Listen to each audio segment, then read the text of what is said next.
Hai sahabat Seeds, kalau kemarin kita udah bahas tentang investasi, sekarang kita mau bahas tentang saham.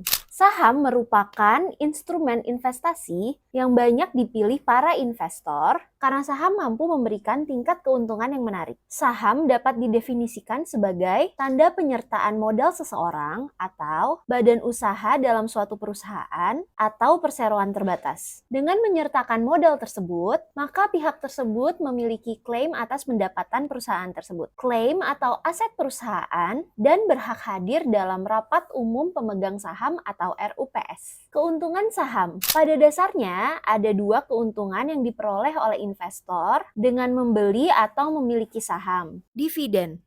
Dividen merupakan pembagian keuntungan yang diberikan perusahaan dan berasal dari keuntungan yang dihasilkan perusahaan. Capital gain.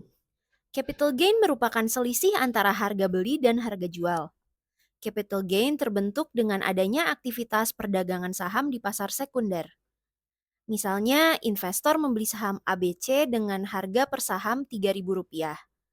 Kemudian menjualnya dengan harga Rp3.500 per saham, yang berarti pemodal tersebut mendapatkan capital gain sebesar Rp500 untuk setiap saham yang dijualnya. Risiko saham. Saham memiliki risiko, antara lain capital loss, merupakan kebalikan dari capital gain, yaitu suatu kondisi di mana investor menjual saham lebih rendah dari harga beli. Misalnya, saham PT XYZ yang dibeli dengan harga Rp2.000 per saham, kemudian harga saham tersebut terus mengalami penurunan hingga mencapai Rp1.400 per saham. Karena takut harga saham tersebut akan terus turun, investor menjual pada harga Rp1.400 tersebut sehingga mengalami kerugian sebesar Rp600 per saham. Risiko likuidasi. Perusahaan yang sahamnya dimiliki dinyatakan bangkrut oleh pengadilan atau perusahaan tersebut dibubarkan. Dalam hal ini, hak klaim dari pemegang saham mendapat prioritas terakhir setelah seluruh kewajiban perusahaan sudah dilunasi. Jika masih terdapat sisa dari hasil penjualan kekayaan perusahaan tersebut, maka sisa tersebut dibagi secara proporsional kepada seluruh pemegang saham.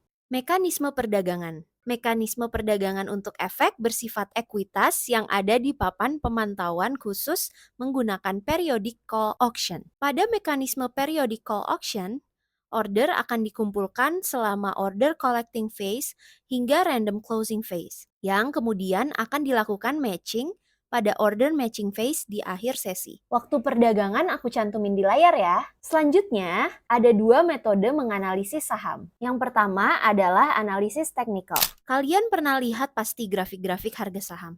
Naik warna hijau, turun warna merah. Nah, itu disebut candlestick. Ada candlestick trend, resistance, dan lain sebagainya.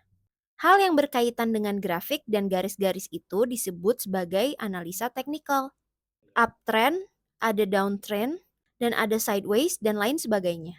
Karena analisa teknikal bekerja dengan cara menganalisis pergerakan harga yang terjadi di masa lampau dan memanfaatkannya untuk menentukan pergerakan harga di masa mendatang. Terdengar mudah, namun analisis ini tidak mudah seperti membalikan telapak tangan.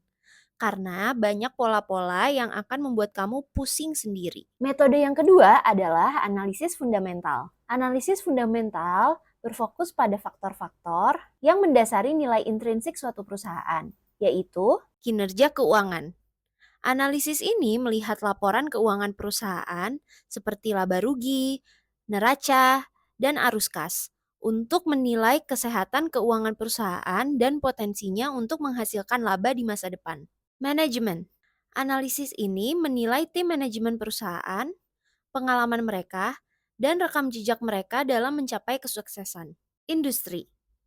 Analisis ini melihat kondisi industri tempat perusahaan beroperasi, termasuk faktor-faktor seperti pertumbuhan, persaingan, dan regulasi. Prospek ekonomi. Analisis ini mempertimbangkan kondisi ekonomi makro secara keseluruhan yang dapat mempengaruhi kinerja perusahaan. Ada beberapa langkah umum dalam melakukan analisis saham. 1. Tentukan tujuan investasi Anda. Kedua, lakukan riset. Yang ketiga, Lakukan analisis fundamental. Yang keempat, analisis teknikal. 5. Buat keputusan investasi. Tips untuk kamu yang ingin berinvestasi di saham. Yang pertama, gunakan berbagai sumber informasi. Jangan hanya mengandalkan satu sumber ketika kamu melakukan riset. Yang kedua, berhati-hatilah dengan bias. Investor seringkali memiliki bias yang dapat mempengaruhi keputusan investasi. Yang ketiga, tetap up to date. Yang keempat, sering mengikuti kelas-kelas online atau webinar tentang saham. Sekian dulu bahasan kali ini tentang saham. Next, aku bahas apa lagi ya? Thank you sahabat Seeds. Bye!